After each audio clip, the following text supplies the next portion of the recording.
The morning sun peeked through the blinds of a quiet private clinic where just hours earlier, chaos had erupted. A slap echoed through the hallway, sharp, final, followed by a voice full of fury. "Get out! You're fired!" Dr. Mara's words cut like glass, silencing everyone in the waiting room. The nurse stood frozen, her face flushed with disbelief. Her eyes swam with rage, confusion, and pain. Just moments ago, she had struck a man in a wheelchair, a patient no less. Now her career was crumbling before a dozen stunned witnesses. She tried to explain, trembling as she spoke. "He touched me. I told him to stop." But Dr. Mara wasn't listening.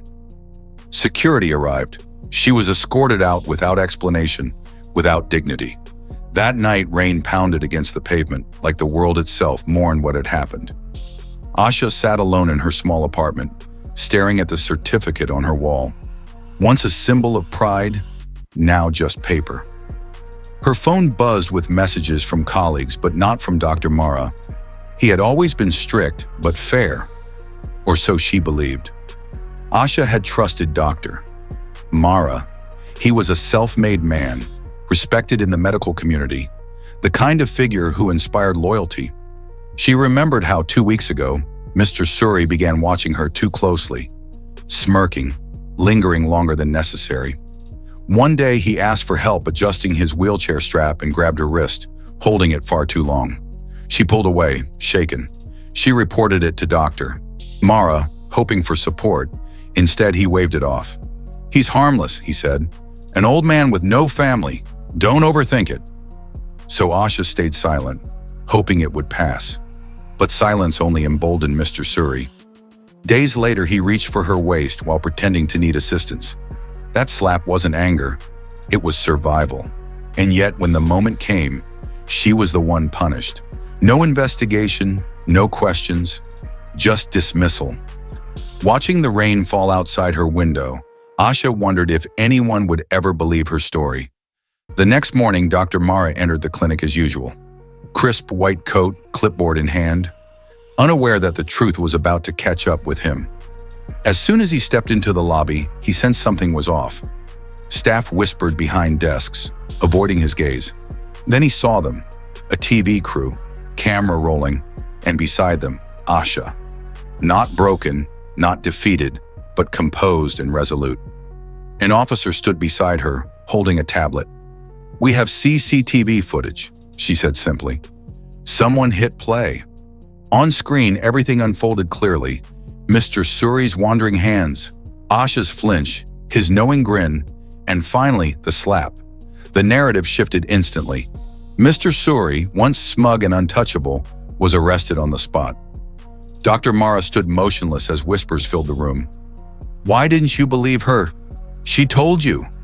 Shame wrapped around him like a noose. For the first time, he saw himself not as a leader, but as someone who had failed both his team and his values. Rain tapped softly against the clinic windows as Dr. Mara sat in his office, staring out at the gray sky. His thoughts were tangled, heavy with regret. A knock at the door broke the silence. It was Asha. "I didn't come for revenge," she said gently, "but I wasn't going to stay silent either."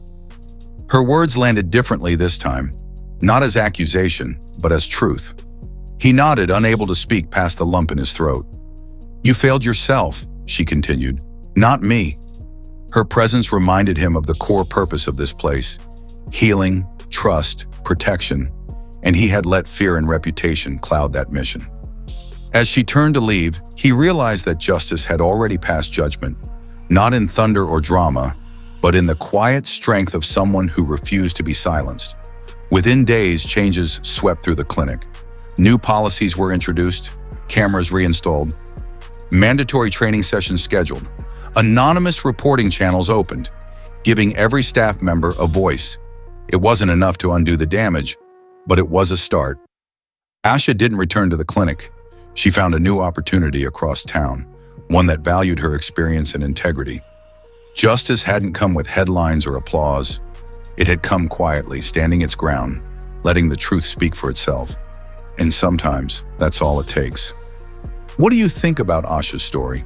Have you ever faced injustice and waited for the truth to come out? Drop a comment below and share where you're watching from. If this story resonated with you, don't forget to like, subscribe, and hit that notification bell so you never miss another powerful story. And if you believe in karma, type it in the comments. We'd love to hear from you.